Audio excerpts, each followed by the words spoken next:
ஸ்தோத்திரிக்கிறோம், ஸ்தோத்திரிக்கிறோம், ஸ்தோத்திரிக்கிறோம், ஸ்தோத்திரிக்கிறோம். Praise lord. நம்முடைய ஆண்டவரும் அருமை இரட்சகரும் மீட்பருமான கர்த்தராகிய இயேசு கிறிஸ்துவின் இனிய நல்ல நாமத்திலே உங்கள் ஒவ்வொருவருக்கும் மீண்டுமாக இந்த நல்ல நாளிலே தேவ சமூகத்திலே வரும்படியாக தேவனாகிய கர்த்தர் இந்த வருஷத்திலே 12 மாதங்கள் நமக்கு ஆசீர்வதித்து கொடுத்திருக்கிறார். இந்த வருஷம் முழுவதும் நன்மையினாலும் கிருபை இரக்கங்களினாலும்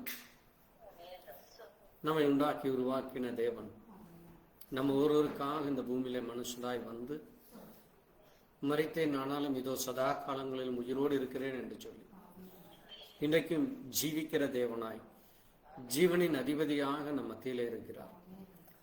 அந்த மகிமை மாட்சிமை உடையவரை, அற்புதமானவரை, அதிசயமானவரை, ஆலோசனை கர்த்தரை, வல்லமை உள்ள தேவனை, நித்திய பிதாவாகிய கர்த்தராகிய இயேசு கிறிஸ்து இந்த நாமத்திலே நமக்கு வெளிப்பட்டவரை நாம் ஆராதிக்க தொழுது கொள்ள இங்கே வந்திருக்கிறோம். இந்த நேரத்திலே தேவ சமூகத்திலே இந்த விசேஷித்த ஆராதனையை ஒப்பு கொடுத்து கர்த்தர் தொடர்ந்து நமக்கு இந்த நாளுக்குரிய சகல ஆசீர்வாதங்களை பரிசுத்தத்தோடு கர்த்தரை தொழுது கொள்ளுங்கள் என்று சொல்லியிருக்கிறது. அவரை தொழுது கொள்கிறவர்கள் ஆவியோடும் உண்மையோடும் தொழுது கொள்ள வேண்டும் என்று வேதம் சொல்லி, அப்படிப்பட்ட தேவனை நாம் ஆராதிக்க தொழுது கொள்ள வந்திருக்கிறோம். தேவ சமூகத்தில் நம்மை தாழ்த்தி தேவக்கரம் தொடர்ந்து நமக்கு கிடைக்கும்படியாக நம் மத்தியில் இருக்கிற சகோதரன் ஜான் இந்த காரியங்களுக்காக ஜெபித்து தேவன் வந்துள்ள பிள்ளைகளை இன்னும் அதிகமாய் ஆசீர்வதிக்க, இன்னும் தேவ வல்லமையிலும் அன்பிலும் இரக்கத்திலும் ஒவ்வொருவரும் தேவ தயவிலே தொடர்ந்து இந்த வருஷத்தை தேவன் நமக்கு செய்த எல்லா நன்மைகளுக்காய் நன்றி சொல்லி நாம் ஸ்தோத்தரித்து ஆராதனை ஒப்பு கொடுத்து ஜெபிக்கலாம். ஸ்தோத்திரம் ஆண்டவரே, நன்றி ஐயா. ஆமென், ஆமென். நன்றி ஐயா, ஸ்தோத்தரிக்கிறோம். ஆமென், ஆமென் ஆண்டவரே.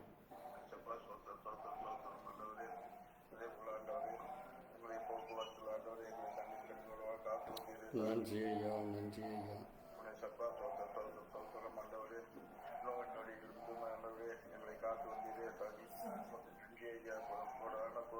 நன்றி அப்பா, நன்றி அப்பா. துதிக்கிறோம், துதிக்கிறோம், துதிக்கிறோம், துதிக்கிறோம்.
எல்லா வித காரியங்களும் சமூகத்தில்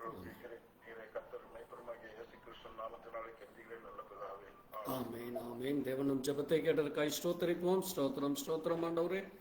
நீரே எங்கள் ஜெபத்தை கேட்டுங்கள். எங்களுடைய எல்லா தேவைகளை சந்தித்ததற்காய் நன்றி சொல்லு. தொடர்ந்து உடைய இரக்கம் எங்களுக்கு கிடைக்கட்டும். பாடல் மூலமா இம்மை மகிமைப்படும்.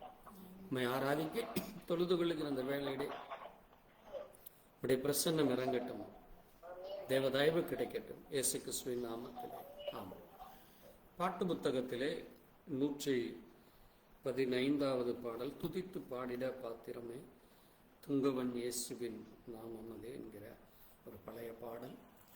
கர்த்தர் நம்மை எல்லா நாட்களிலும் கண்மணி போல அவர் கருத்துடனே காக்கிற தேவன் அவர். இந்த 2025 வருஷத்திலே 12 மாதங்கள் நம்மை கனிமணி போல காத்தவர் அவர். அவரை நம்பி ஜீவித்திட அவர் நமக்கு கிருபை கொடுத்தவர்க்கா. சோதனைகள் பெருகினாலும் ஒவ்வொரு நாளும் கூட இருந்து ஜெயத்தை தருகிற தேவன் அவர். இந்த பூமி என்கிற இந்த வனாந்தர பாதையிலே நம்முடைய தேவன் நம்மை மகிழ்ச்சியோடு வழிநடத்தி நம்மோடு கூட இருந்து நம்முடைய போக்கிலும் மரத்திலும் நமக்கு புகலிடமாய் பாதுகாப்பாய் நல்ல துணையாய் பகலிலே வெயிலாகிலும் இரவிலே நிலவாகிலும் நம்மை சேதப்படுத்தாதபடி நம்மை பாதுகாக்க நம் ஒவ்வொருடைய வாஞ்சைகளை தீர்க்கிற தேவன் அவர். அப்படிப்பட்ட தேவனுக்கு நன்றி சொல்லி இந்த பாடலை பாடுவோம்.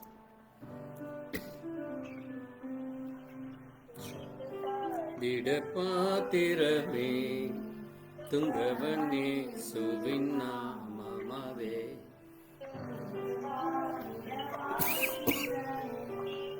துங்கவன் இயேசுவின் துதிகளின் மாத்தி வாசம் செய்யும் தூயனை ஸ்தோத்திரிப்போமே. அற்புதமே அவர் நடத்துதலே ஆன பரமான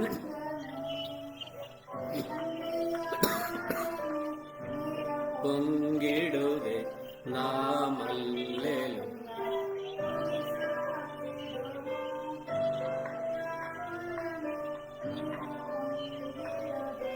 நாமல்லேலும் துதி சாற்றிடுவோம்.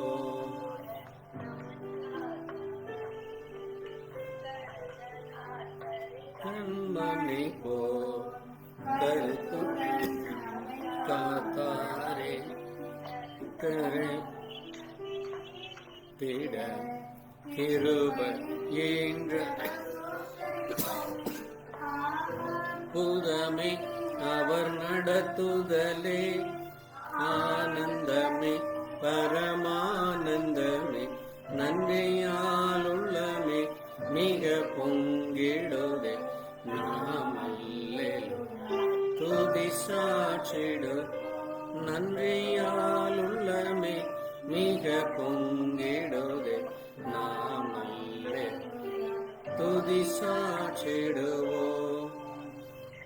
அக்கினியோடு நடந்தாலும் வழியில் கண்ணி கடந்தாலும் அக்கினியோடு நடந்தாலும் ஆலியில் கண்ணி கடந்தாலும் சோதனையோ மிக பெருகினாலும் ஜெயம் கேன்றதால் ஸ்தோத்திரிப்போமே. அற்புதமே அவர் நடத்துதலே ஆனந்தமே பரமானந்தமே நன்றியாலுள்ளமே மிக பொங்கிடுதே நாமம் துதி சாற்றிடுவோம். நன்றியாலுள்ளமே மிக பொங்கிடுதே நாமல்லேலும் துதி சாற்றிடுவோம்.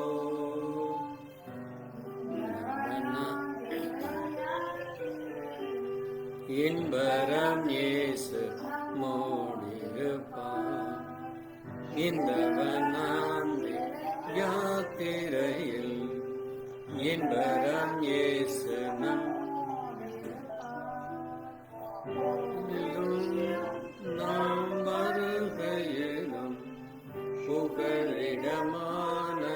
ஸ்தோத்தரிப்போமே.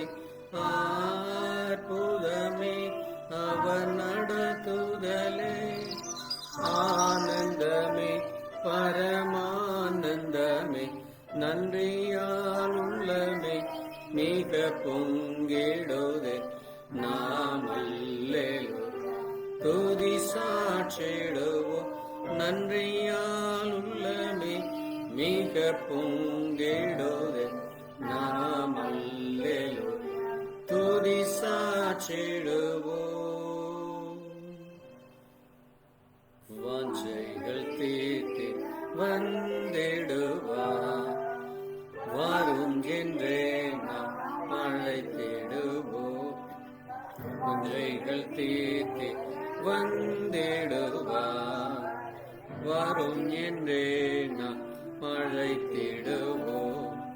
வானத்திலே ஒன்று சேர்ந்திடும் நான் நிறைந்து நிறு அற்புதமே அவர் நடத்துதலே, பரமானந்தமே உள்ளமே மிக பொங்கி. நாம் அல்லேலூயா துதி சாற்றிடுவோம், நன்றியால் உள்ளமே மிக பொங்கிடுதே. நாம் அல்லேலூயா துதி சாற்றிடுவோம். திறமே துங்கவன்னேசு நாமமதே, துதித்து பாடி பாத்திரமே.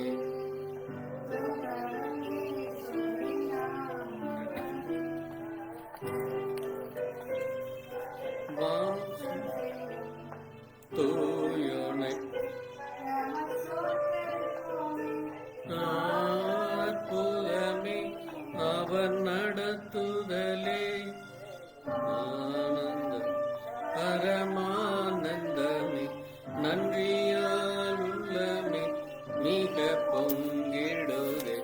நாம் அல்லேலூயா துதி சாற்றிடுவோம், நன்றியால் உள்ளமே மிக பொங்கிடுதே. நாம் அல்லேலூயா துதி சாற்றிடுவோம். ஆமென்.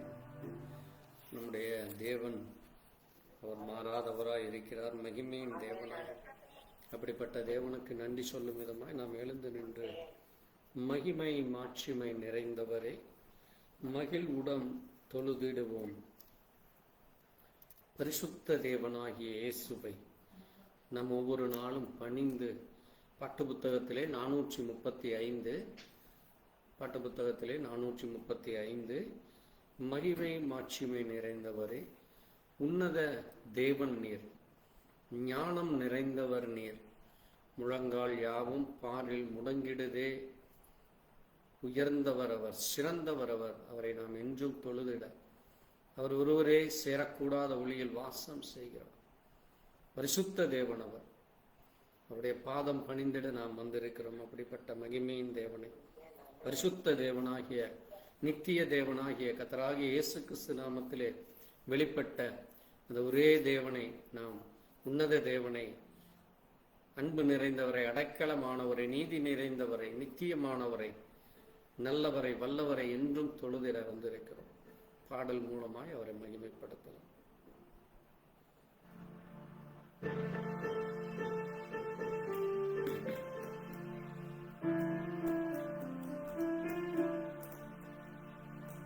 மகிமை மாட்சிமை நிறைந்தவரே மகிழ்வு தொழுதிடுவோம்.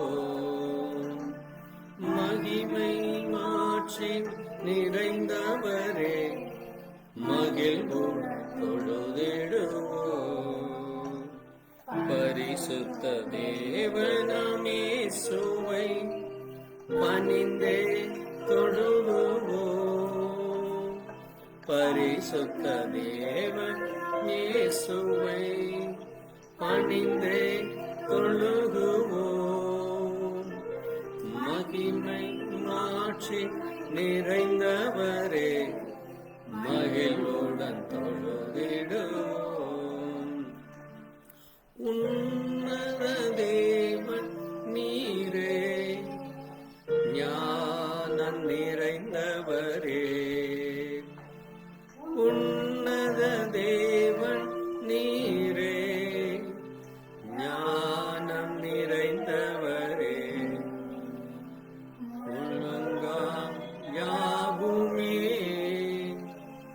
பாரில் முடங்கிடுவே, முழங்கால் யாவுமே பாரில் முடங்கிடுவே.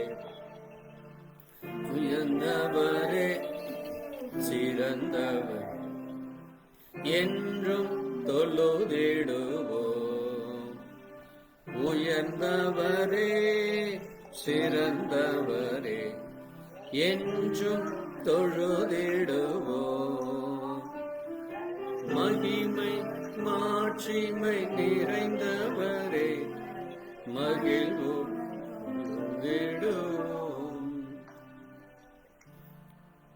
ஒருவரும் சேரா ஒளியில் வாசம் செய்பவரே, ஒருவரும் சேரா ஒளியில் வாசம் செய்பவரே, ஒளியினை தந்துமே இதயத்தில் வாசம் செய்யும், ஒளியினை தந்துமே இதயத்தில் வாசம் செய்யும். ஒளி நிறைவே அருள் நிறைவே என்றும் தொழுதிடுவோம்.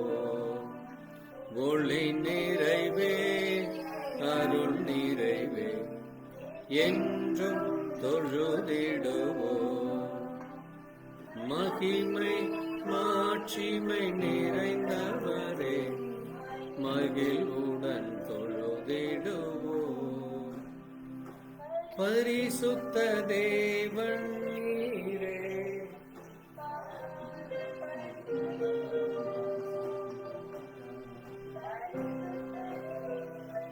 நீரே பாதம் பணிந்திடுவோம்.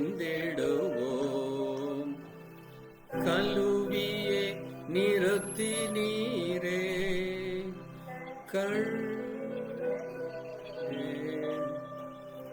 கழுவியே நிறுத்தி நீரே சத்திய தேவன் நீரே கனமகிமை செலுத்தியேனா என்றும் தொழுதிடுவோம். கனமகிமை செலுத்தியேனா என்றும் தொழுதிடுவோம். மகிமை மாட்சிமை நிறைந்தவரே மகிழ்வுடன் தொழுதிடுவோம். தீவண்ணீரே நீர் நிறைந்தவரே நித்திய தேவன் நீரே நீதி நிறைந்தவரே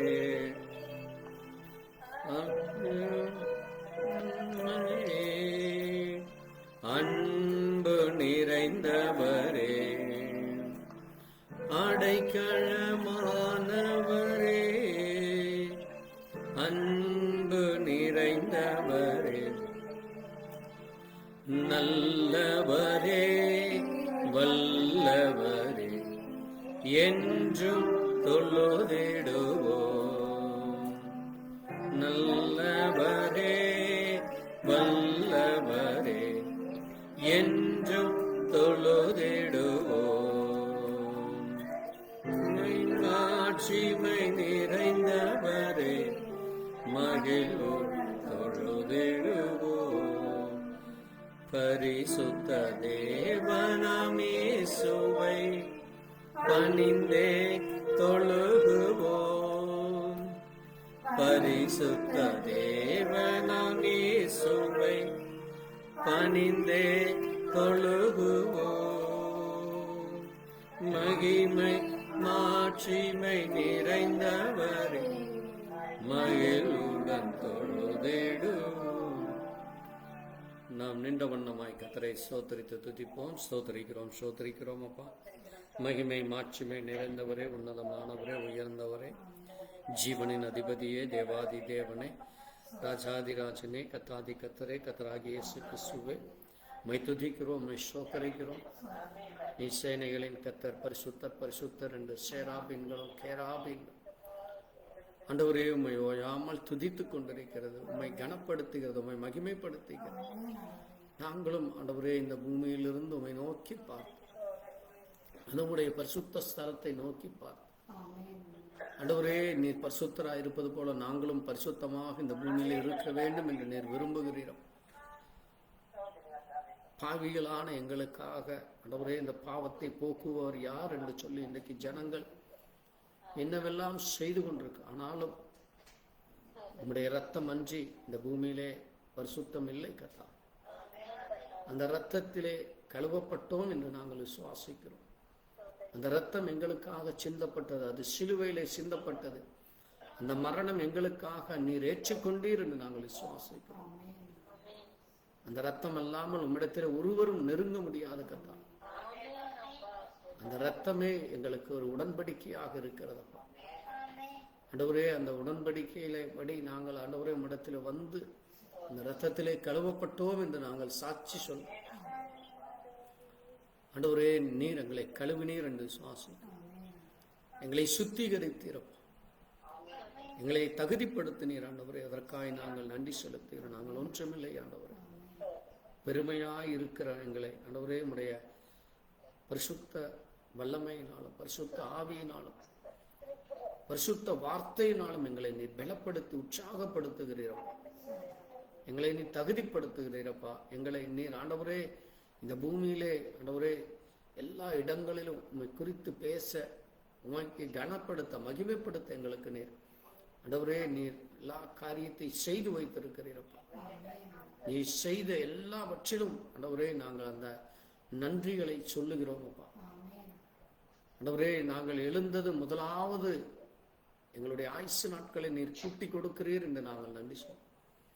சுவாசிக்க நல்ல காற்றை, எங்களுக்கு தேவையான ஆண்டவரே சூரியனை, சந்திரனை, ஆண்டவரே நட்சத்திரங்களை, இந்த பூமியில் உள்ள சகலவற்றையும் எங்களுக்காக நீர் படைத்து அது எங்களுக்காக நீர் கொடுத்திருக்கிறீர். அதற்காக நாங்கள் நன்றி செலுத்துகிறோம்.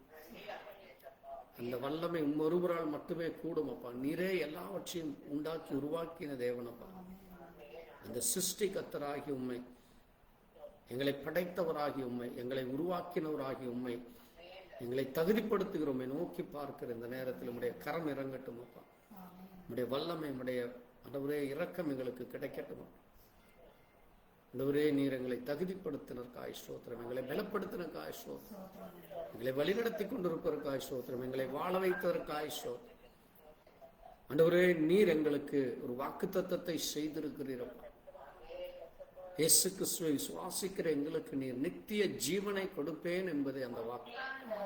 அது இந்த பூமியில எத்தனையோ கோடி ஜனங்களுக்கு கிடைக்காத பாக்கியமானவரே.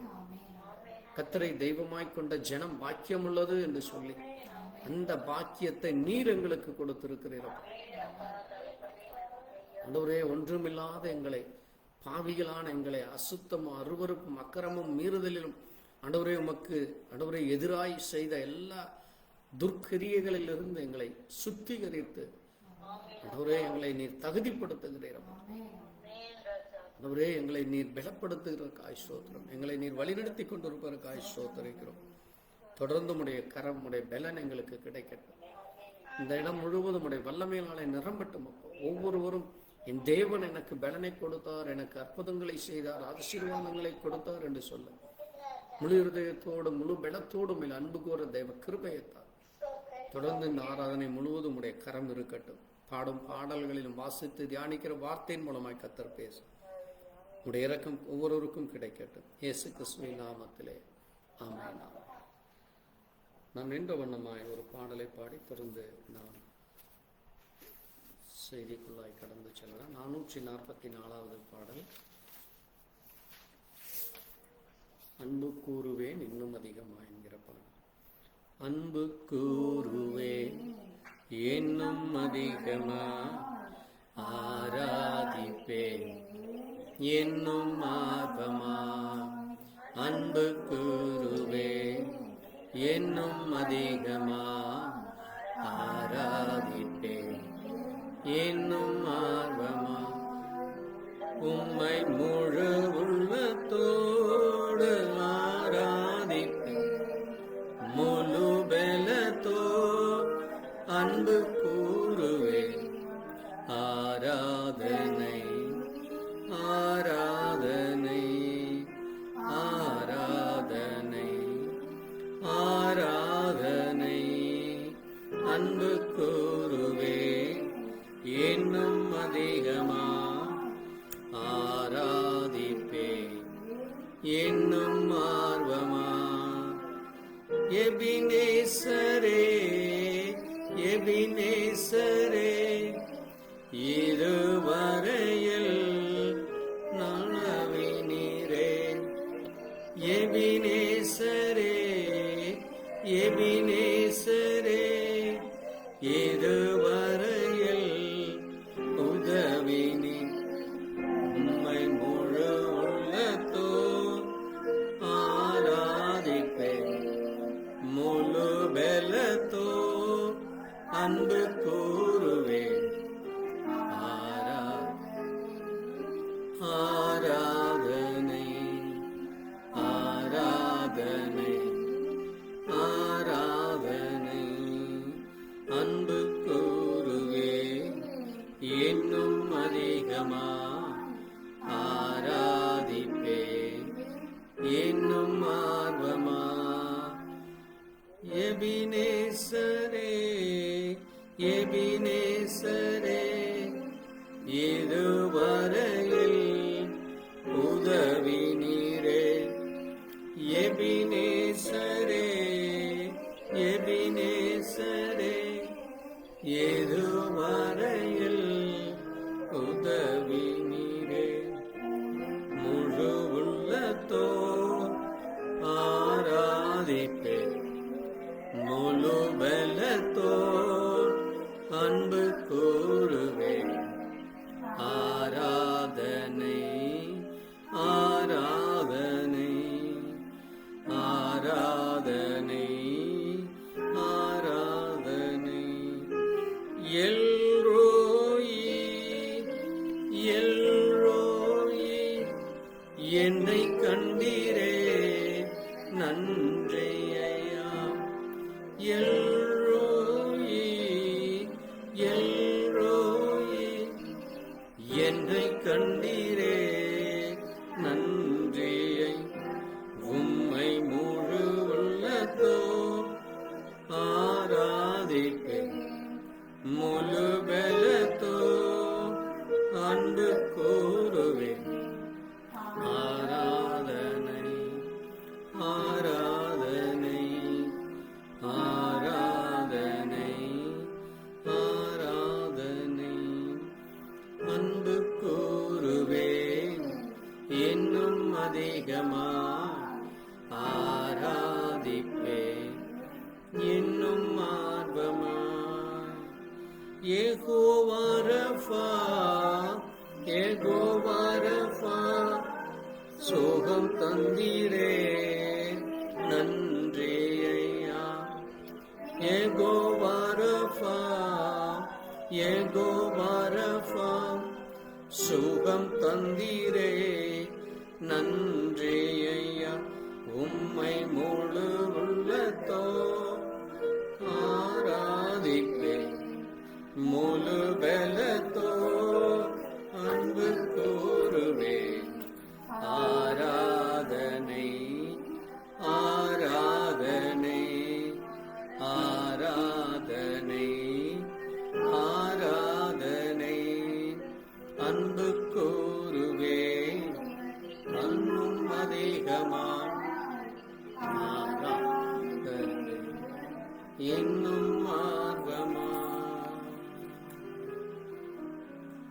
ஆமென். நாம் நின்ற வண்ணமாக இந்த நாளுக்குரிய சங்கீத புத்தகத்தை நாம் மாறி மாறி வாசித்து தொடர்ந்து தேவ செய்திக்குள்ளாய் கடந்து செல்லலாம். சங்கீத புத்தகம் சங்கீதம் 63 நாம் நின்ற வண்ணமாக சங்கீதம் 63 நின்ற வண்ணமாக நாம் வாசிக்கலாம். 63ஆம் சங்கீதம். தேவனே, நீர் என்னுடைய தேவன், வறண்டதும் விடாய்த்ததுமான ஆத்துமாவை நீர் புறக்கணியீர். வறண்டதும் விடாய்த்ததுமான தண்ணீரற்றதுமான நிலத்திலே என் ஆத்துமா உண்மையில் தாகமாய் இருக்கிறது. என் மாம்சமானது உம்மை வாஞ்சிக்கிறது.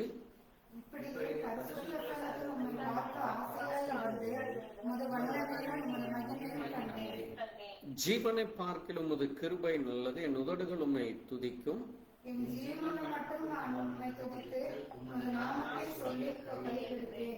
நினத்தையும் கொழுப்பையும் உண்டது போல என் ஆத்துமா திருப்தியா. என் வாய் ஆனந்த களிப்புள்ள உதடுகளால் உம்மை போற்றும்.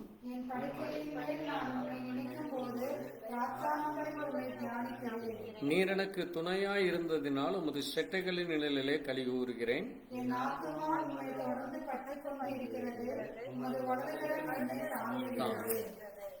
என் பிராணனை அழிக்க தேடுகிறவர்களோ பூமியின் தாழ்விடங்களில் இறங்குவார்.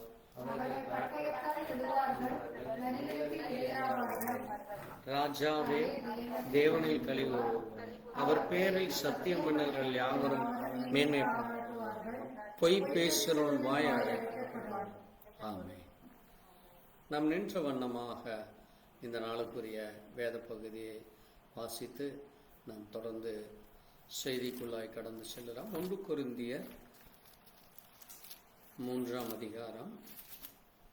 1 கொரிந்தியர் 3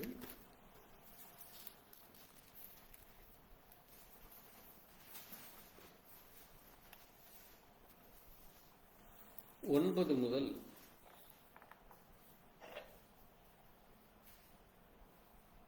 13 வரை வாசிக்கலாம். நாங்கள் தேவனுக்கு உடன் வேலையாட்களாய் இருக்கிறோம். நீங்கள் தேவனுடைய பண்ணையும் தேவனுடைய மாளிகையுமாய் இருக்கிறீர்கள். எனக்கு அளிக்கப்பட்ட தேவ கிருபையின்படியே புத்தியுள்ள சிற்பாசாரியை போல அஸ்திபாரம் போட்டேன். வேறொருவன் அதன் மேல் கட்டுகிறான். ஆனவன் தான் அதன் மேல் இன்ன விதமாய் கட்டுகிறான் என்று பார்க்க கடவன். போடப்பட்டிருக்கிற அஸ்திபாரமாகிய இயேசு கிறிஸ்துவை அல்லாமல் வேறே அஸ்திபாரத்தை போட ஒருவனாலும் கூடாது. நாம் நின்ற வண்ணமாய் ஜெபிக்கலாம். எங்களை நேசிக்கிற எங்கள் நல்ல ஆண்டவரே, கர்த்தராகிய இயேசு கிறிஸ்துவின் அருமையான நேரத்திலே வாசித்த உம்முடைய சத்திய வார்த்தைக்காய் நன்றி சொல்லும். இந்த நாளிலே உம்முடைய வார்த்தையானது அது எவ்விதமாக இருக்கிறது. ஜீவனை பார்க்கல உம்முடைய கிருபை நல்லது. உம்முடைய வசனமே அது ஜீவனாய் இருக்கிறது, சத்தியமாய் இருக்கிறது. நீர் ஆண்டவரே சத்தியமுள்ள தேவனாய் ஜீவனுள்ள தேவனாய் எங்கள் மத்தியிலே இருக்கிறீரப்பா. நீரே அஸ்திபாரமாய் இருக்கிறீரப்பா. அப்படிப்பட்ட தேவன் எங்களை இந்த பூமியிலே எவ்விதமாய் இருக்க விரும்புகிறீர் என்று அப்போஸ்தலனாகிய பவுல் இங்கே சொல்லுகிற காரியத்தை குறித்து நீ தாமே தியானிக்க, அதை ஆண்டவரே கேட்கிற ஜனங்களுக்கு தேவன் தம்முடைய ஜனத்தை எவ்விதமாய் அவர் இந்த பூமியிலே வைத்திருக்கிறார், அதற்கு நாங்கள் தகுதியுள்ளவர்களா, அப்படித்தான் இருக்கிறோமா என்று வேத வார்த்தையின் மூலமாய் அறிந்து கொள்ள, உணர்ந்து கொள்ள, புரிந்து கொள்ள, அந்த மகிமையை, அந்த மகத்துவத்தை, அந்த ஆசீர்வாதத்தை, நன்மைகளை, கிருபை இரக்கத்தை பெற்றுக்கொள்ள தேவதயவை தார். தொடர்ந்து நீரே வார்த்தையின் மூலமாய் பேச இதை நாம் ஒன்று மாத்திரம் மகிமைப்படட்டும். மீதியான வேலை முழுவதும் பொறுப்பெடுத்துக் கொள்ளும். பேசி ரடியானை மறைத்து மூடி பேசி உம்முடைய சத்தத்தை கேட்கிற ஜனங்களா, அந்த வார்த்தை ஒவ்வொருடைய இருதயத்திலும் அது கனி கொடுக்கிற, அது ஆண்டவரே முள்ளுள்ள செடிகளில் விழுந்ததாக அல்ல ஆண்டவர், நல்ல நிலத்தில் விழுந்த வசனமாய் மாறி அது ஆண்டவரே 30, 60, 100 பலன் கொடுக்க கிருபையைத்தார். தேவ தயவை தாரும். தொடர்ந்து உம்முடைய நாமம் மகிமைப்படட்டும். இயேசு கிறிஸ்துவின் நாமத்திலே ஆமென். ஒவ்வொருவருக்கும் இயேசு கிறிஸ்துவின் நாமத்திலே வாழ்த்து சொல்கிறேன். நீங்கள் உட்காரலாம். இந்த அருமையான நாளிலும் கூட கர்த்தர் நமக்கு பெரிய கிருபைகளை கொடுத்திருக்கிறார். தேவதாயவை கொடுத்திருக்கிறார். தேவனுடைய ஆசீர்வாதத்தை, நன்மைகளை பெற்றுக்கொள்ள தேவன் நமக்கு இரக்கம் பாராட்டுகிறார். ஆமென். அப்படிப்பட்ட தேவனுக்கு நன்றி சொல்லி இந்த நாளிலும் கூட நாம் கடந்த சில வாரங்களாக வேதத்திலே தேவன் வார்த்தையாயிருக்கிறார். இந்த பூமியானது தேவனாலே படைக்கப்பட்ட ஒன்றாக இருக்கிறது. ஆக இந்த பூமியிலே ஜீவிக்கிற நாம் இந்த வேர்ல்டிலே இருக்கிறோம். வேர்டு, WORD, வேர்டு என்பது தேவன், WORLD வேர்ல்டு என்பது உலகம். இந்த உலகத்தில் இருக்கிற நாம் அந்த வார்த்தை, அந்த வேர்டை நாம் எப்படி நோக்கி பார்க்கிறோம், அல்லது இந்த உலகத்தை நோக்கி பார்க்கிறோமா என்றுதான் நம்ம தியானித்துக் கொண்டிருக்கிறோம். World verse world. வேர்டு தேவன், வேர்ல்டு இந்த உலகம். இந்த இரண்டில் நாம் எதை நோக்கி பார்க்கிறோம்? ஆமென். கடந்த நாட்களிலே நம்ம அந்த டபிள்யூவை குறித்தும் ஓ குறித்தும் ஆறாகிய அந்த மூன்றாவது வார்த்தையை நம்ம தியானிச்சுட்டு வருகிறோம். அதுல கடந்த வாரம் ஒரு முக்கியமான ஒரு காரியத்தை நம்ம தியானிச்சோம். அது என்ன காரியம்? அது நம்முடைய தேவன் நமக்கு என்ன செய்ய விரும்பினார்?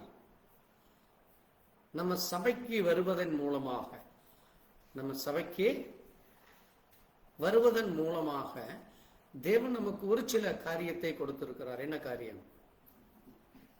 என்னென்ன காரியம்? மிக முக்கியமான 2 காரியத்தை நம்ம கடந்த வாரம் பார்த்தோம். என்னது? ஒன்று ரெஸ்பான்சிபிலிட்டி. என்னது? தேவன் நமக்கு சில பொறுப்புகளை கொடுத்திருக்கிறார். தேவன் நமக்கு ரெஸ்பான்சிபிலிட்டியை கொடுத்திருக்கிறார். இரண்டாவது, தேவன் நமக்கு இன்னொரு காரியத்தை கொடுத்திருக்கிறார். என்னது? நம்ம தேவனுடைய நாமத்திலே நம்ம கூடுகிற நம்ம தேவன் நம்மை யாராக வைத்திருக்கிறார்? நம்ம ஒரு ரோல் கொடுத்திருக்கிறார். என்ன ரோல்? யாத்ராகமம் 19:6 மற்றும் 1 பேதுருவிலே நம்ம வாசிக்கிற பொழுது நம்ம யாரா இருக்கிறோமம்மா? பரிசுத்த ஜாதியார், ராஜாக்களாக, ஆசாரியர்களாக, அவருடைய ரத்தத்திலே தெளிக்கப்பட்ட தேவ பிள்ளைகளாக இருக்கிறோம். ஆமென். அப்போ தேவன் நமக்கு கொடுத்த அந்த ரோல் அண்ட் ரெஸ்பான்சிபிலிட்டிய நம்ம அதை சரியானபடி நம்ம அந்த கொடுக்கப்பட்ட அந்த பாத்திரத்துக்குரிய தகுதியுள்ளவர்களாக, அந்த ராஜரீக ஆசாரியத்துவமாக இருக்க இந்த பூமியிலே நாம் அப்படி ஜீவித்துக் கொண்டிருக்கிறோமா? அந்த ரோல் படி நடக்கிறோமா? எப்படி ஒரு நாடகமோ அல்லது ஒரு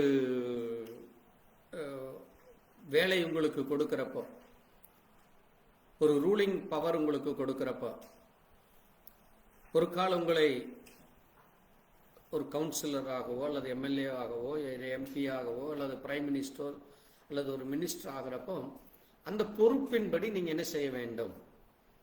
அவர் நடக்க வேண்டும். அது யாரானாலும் அந்த தெரிந்தெடுக்கப்பட்ட நபர்கள் அதை செய்ய வேண்டும். நீதிபதி என்றால் நீதிபதிக்குரிய காரியத்தை அவர் என்ன செய்ய வேண்டும்? நீதியின்படியாக, அங்கே நபருக்கு தகுந்த மாதிரி அல்ல, பணத்துக்கு தகுந்த மாதிரி அல்லது மனுஷனுடைய பார்வைக்கு தகுந்த மாதிரி அல்லாதபடி நீதியை நீதியின்படி செய்வதுதான் ஒரு ஜட்ஜுக்கு, நீதிபதிக்கு ஒரு சரியான அடையாளம். அதான் தகுதி. அதான் என்னது? தகுதி. இல்லைன்னா அவனுக்கு என்னது? தகுதி இல்லாதவன். அந்த நீதிபதிக்குரிய அந்த மரியாதையை அவர் காப்பாத்தல. அவர் பணத்தை வாங்கி அங்கே பெரிய மனுஷனுக்கு உதவி செய்து விட்டார், ஏழைகளை நெருக்குகிறார். இப்படி இன்றைக்கு இந்த பூமி என்ன ஆயிட்டு இருக்கு? இப்படித்தான் நடந்துட்டு இருக்கு. ஆனா தேவ பிள்ளைகள், தேவன் நம்மை நியாயாதிபதிகளாக்க போகிறார். தேவன் நம்ம யாரையும் நியாயந்தீர்ப்போமாமா? தேவ தூதர்களையும் நியாயந்தீர்ப்போம். நம்ம யாரை நியாயந்தீர்ப்போம்? நீங்க தேவதூதர்களையே நியாயந்தீர்க்கிறப்போ உங்களுடைய வழக்குகளை நீங்க நியாயந்தீர்க்க நீங்க ஏன் கஷ்டப்பட வேண்டும், போராட வேண்டும்? நீங்க ஏன் இப்படி அப்படி என்று இருக்க வேண்டும்னு அப்போஸ்தலனாகிய பவுல் கேட்கிறார். அப்ப நமக்கு தேவன் அந்த ஒரு முக்கியமான ஒரு ரோலை கொடுத்திருக்கார். அந்த ரோலின்படி நம்ம நடக்க வேண்டும். இல்ல எனக்கு நான் எங்க நீதிபதியா இருக்கிறேன், நான் ஒரு சாதாரண மனுஷன் தானே நீங்க நினைக்கலாம். ஆனால் தேவன் உங்களுக்கு அந்த பொறுப்பை கொடுத்திருக்கிறார். எப்படி தேவ பிள்ளைகள் என்பதை நமக்கு கொடுத்திருக்கிறார். தேவனுடைய பிள்ளைங்கிறது அப்ப அந்த பிள்ளைக்குரிய அந்த தகுதி நமக்கு இருக்கா? அந்த கிறிஸ்தவன் என்கிற தகுதி இருக்கா? கிறிஸ்துவைத்தான் நம்ம ஆராதிக்கிறோமா? கிறிஸ்து சொன்னபடி நடக்கிறோமா? வேதம் சொன்னபடி நம்ம ஜீவிக்கிறோமா என்று தேவன் என்ன செய்கிறார்? கவனிச்சு கொண்டு வருகிறார். நம்ம பார்க்கிறதை, செய்கிறதை, நடப்பதை அவர் ஒவ்வொரு நாளும் என்ன செய்து கொண்டிருக்காராமா? எழுதிட்டு இருக்கார். தேவதூதர்கள் அதை எழுதிட்டு இருக்கிறாங்க. அவனவனுடைய செய்கைகளின்படி, அவனுடைய கிரிகளின்படி நான் நியாயந்தீர்ப்பேன். அவனுடைய செய்கைகளின்படி நியாயந்தீர்ப்பேன்னு வெளிப்படுத்தல் 21ஆம் அதிகாரத்தில் சொல்றார். இதோ நான் வருகிறேன், அவனவனுடைய கிரியை என்னோடு கூட வருகிறதுங்கிறார். யாருடைய கிரியை? அவனவன்னா யார்? எங்கேயோ போறவங்களா? நம்மைத்தான் சொல்றார். அவனவன்னா என்னது? whosoever believing. யார் இந்த பூமியில பிறந்த ஒவ்வொரு மனுஷனும் விசுவாசி என்றால் விசுவாசிக்குரிய அந்த கிரியை உங்களிடத்துல இருக்கிறதா? அப்ப தேவனை விசுவாசிக்கவில்லை என்றால் என்ன காரணத்தில் அவன் விசுவாசிக்கல? ஏன் அவன் விசுவாசிக்கவில்லை? அதையும் தேவன் நியாயந்திருக்கிறார். யாருனால் அவர் விசுவாசிக்கல? அவருக்கு சுவிசேஷம் சென்றதா? அல்லது சென்ற சுவிசேஷத்தை அவர் மறுதளித்தாரா? அல்லது தேவனுக்கு விரோதமாய் பேசினாரா? அல்லது தேவனுடைய வார்த்தையை அவர் செவி கொடுத்து கேட்கவில்லையா என்று தேவன் அவரை என்ன செய்கிறார்? நியாயந்திருக்கிறார். அதனாலதான் வேதம் நம்மளை சொல்லுது, நீங்கள் கிறிஸ்துவினுடையவர்கள். நீங்க யாருடையவர்கள்? கிறிஸ்துவுடைய. அது மட்டுமல்ல, நீங்க யாராமா? தேவனுடைய ஆலயம். தேவனுடைய தேவன் தங்குகிற ஆலயம் நீங்க. அப்ப இந்த ஆலயத்தை ஒருவன் கெடுத்தால் தேவன் அவனை கெடுப்பார்னு சொல்லி இருக்கு. அதனாலதான் நம்ம கிறிஸ்தவர்களாய் மனம் மாறின பிறகு, மனம் திரும்பின பிறகு, ரட்சிக்கப்பட்டோம் என்று அறிக்கை செய்த பிறகு இந்த உலக காரியங்களை நமக்குள்ளாக அனுமதிக்க கூடாது.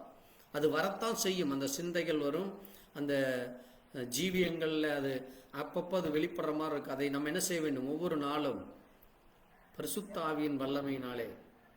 பரிசுத்த ஆவி எப்படிப்பட்டவராய் இருக்கிறார்? அவர் அக்கினிமயமானவர். தேவன் எப்படிப்பட்டவர்? அக்கினிமயமானவர். அப்போ அந்த மாம்ச சிந்தை வர்றப்போ தேவன் கிட்ட ஜெபித்தீங்கன்னா தேவன் அந்த மாம்ச சிந்தையை சுட்டரிச்சு போடுவார். அதான் தேவ பிள்ளைகளுக்கு தேவன் கொடுக்கிற பெரிய பாக்கியம். உலக மனுஷனுக்கு அது இல்லை. என்ன காரணம்? ஏன் இல்லை?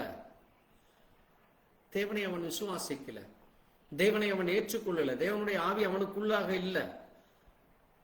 அப்ப தேவனுக்கு நமக்குள்ளாக இருக்கிறதுனால நம்ம என்ன அடைகிறோம்? பரிசுத்தாவியிலே நிரப்பப்படுகிறோம். பரிசுத்தாவியினுடைய வல்லமை நமக்குள்ள கிரியை செய்கிறார். இப்போ இந்த கதாபாத்திரத்தின்படி அல்லது அந்த பொறுப்பின்படி நம்ம நடக்கிறோமா, இருக்கிறோமா என்று தேவன் என்ன செய்கிறார்? ஒவ்வொரு நாளும் நம்மை கவனிக்கிறார். அதுதான் நான் சொன்னேன், அந்த பிரேயர், ஜெபம் என்பது தேவன் நம்மிடத்துல விரும்புகிற மிக முக்கியமான ஒரு காரியம். அநேக முக்கிய காரியங்கள்ல சொல்லியிருக்கார். அதுல முக்கியமானது என்னது? ஜெபம். அது அந்த 7 விதமான ஜெபம் எப்படின்னு நம்ம போன வாரம் நான் உங்களுக்கு அந்த ஹின்ஸை கொடுத்தேன். எந்த நிலையில எப்படி எப்படி முழங்கால் படியிட்டு நம்மை தாழ்த்தி நம்மை நின்று கொண்டு அல்லது தேவ சமூகத்தில் உட்கார்ந்து கொண்டு எப்படியெல்லாம் நம்ம ஜெபிக்க வேண்டும். இப்போ நம்ம சபைக்கு வருகிறோம். நம்ம எங்க வர்றோம்? வாரம் வாரம் நம்ம வர்றோம். ஏன் கிறிஸ்தவர்கள் மட்டும் வாரம் வர்றாங்க என்று உலகத்தார்கள் ஆச்சரியப்படுவார்கள். அப்படி வருகிற நாம், நம்ம சபையானது is it right church? Is it right? அது சரியான சபையா? நம்ம கூடுகிற சபையானது சரியான சபையா என்று நம்ம அடையாளம் காண வேண்டும். ஆமென். அது நமக்கு தேவன் சொல்லுகிற ஒரு முக்கியமான ஒரு பொறுப்பு. அதை நம்ம தான் அடையாளம் காண வேண்டும். எப்படி அடையாளம் காண வேண்டும்? அதைத்தான் இங்க அப்போஸ்தலனாகிய பவுல் நம்ம வாசித்த இந்த புத்தகத்துல சொல்றாரு. என்ன சொல்றாரு? எனக்கு தேவன் என்ன கொடுத்திருக்காரு? கிருபையை கொடுத்திருக்கிறாரு. நீங்க யாரா இருக்கிறீங்களாமா? தேவனுடைய வீட்டுல. நீங்க தேவனுடைய வீட்டுல என்னவாக இருக்கிறீங்களாமா? நீங்க ஒரு பண்ணை. You are the farm. நம்ம சொல்றோம்ல, பண்ணை முதலாளி, பெரிய நூற்றுக்கணக்கான ஏக்கரா ஆயிரக்கணக்கான ஏக்கரா இடம் இருக்கிறவர் தான் யாரு? பண்ணை முதலாளி. அப்ப நம்ம யாரா இருக்கிறோமாமா? இந்த உலகத்துக்கு தேவன் நமக்கு இந்த முழு உலகத்தை நம்ம கையில கொடுத்திருக்கார். ஆதாம் கிட்ட கொடுத்தார். ஆதாம் என்ன செய்யல? அவனும் அவன் மனைவியும் அந்த வார்த்தைய மகிமையை புரிஞ்சுக்கல, அந்த மகத்துவத்தை புரிந்து கொள்ளல, அதனுடைய ஆசீர்வாதத்தை, அதனுடைய நன்மைகளை அவர்கள் ருசிக்கல, அந்த ஜீவ கனியை அவர்கள் புசிக்கல. ஆனால் நமக்கு தேவன் என்ன கொடுத்திருக்காரு? ஜீவ கனியை மறுபடியும் கொடுத்திருக்கார். ஆமென். நமக்கு கொடுத்திருக்கார். அதைத்தான் நாங்க வெளிப்படுத்தல 2ஆம் அதிகாரம் 3ஆம் அதிகாரத்துல வாசிக்கிறப்ப என்ன சொல்லப்பட்டிருக்குது? நான் உங்களுக்கு என்ன கொடுக்கிறேன்? ஜீவ கனியை கொடுக்கிறேன். அதை நீங்க புசிக்கிற பாத்திரராக தேவன் உங்களை மாற்றுகிறார். ஆமென். அந்த வசனத்தை நீங்க ஒரு தடவை வாசிச்சுட்டு நம்ம தொடர்ந்து செய்திக்குள்ளாய் போகலாம். பாருங்க, 2ஆம் அதிகாரத்துல தேவன் சொல்றாரு என்னவாமாம்? ஜீவ விருட்சத்தை வாசிங்க.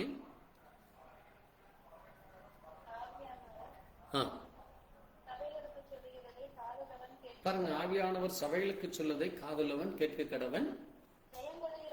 பாருங்க, ஜெயம் கொள்ள வேண்டும். எதைய? இந்த உலகத்தின் கிரியைகளை, பிசாசனுடைய தந்திரங்களை. பிசாசானவன் நீங்க போகிற சபையிலே ஒரு பொய்யான உபதேசம் அல்லது ஒரு குழப்பமான உபதேசம் இருக்கிறப்போ அதை நீங்க ஜெயம் கொள்ள வேண்டும். எப்படி ஜெயம் கொள்ள வேண்டும் அம்மா? அந்த தேவன் நமக்கு கொடுக்கிற அந்த ஜீவ விருட்சத்தின் கனி. எது? ஜீவ விருட்சம் அப்படின்னு என்னது? ஜீவன் யாரு? தேவன். விருட்சம் யாரு? தேவன். அப்ப தேவனுடைய வார்த்தையை நீங்க புசிக்க வேண்டும். தேவனுடைய வார்த்தையை புசிக்க. அதைத்தான் அதிலேயே 17ஆம் வசனம் சொல்லுது, ஜெயங்கொள்கிறவனுக்கு நான் மறைவான மன்னாவை புசிக்க கொடுத்து, அந்த கல்லின் மேல் எழுதப்பட்டதும் பெருகுறமா வேறு ஒருவனும் அறியாத புதிய நாமத்தை கொடுக்கிறேன்ங்கிறார். இப்ப தேவன் நமக்கு என்ன கொடுக்கிறாரு? ஜீவ விருட்சத்தை புசிக்கும்படி கொடுக்கிறார். இப்போ இங்க பவுல் சொல்றாரு, நீங்க தேவனுடைய பண்ணையா இருக்கிறீர்கள். அது மட்டுமல்ல, தேவனுடைய மாளிகை, அந்த பில்டிங்கா இருக்கிறீங்க. அதான் தேவனுடைய ஆலயமா இருக்கிறீங்க. இப்ப இந்த ஆலயம் அதான் சபை. ஆலயம் என்பதுதான் என்னது? சபை.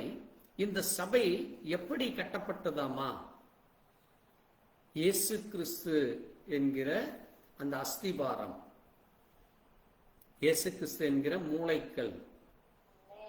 அந்த மூளைக்கல் அது எப்படி கட்டப்பட்டிருக்கிறது? அது எப்படி கட்டப்பட்டிருக்கிறதாமா? தேவனுடைய வார்த்தையினாலே கட்டப்பட்டிருக்கிறது. அதனாலதான் இயேசு என்ன சொல்றாரு? எபேசியர் 1:21 வாசிங்க. எபேசியர் 1:21 அவர் சொல்றாரு. பவுல் இயேசு கிறிஸ்துவை குறித்து சொல்றப்போ வாசிங்க.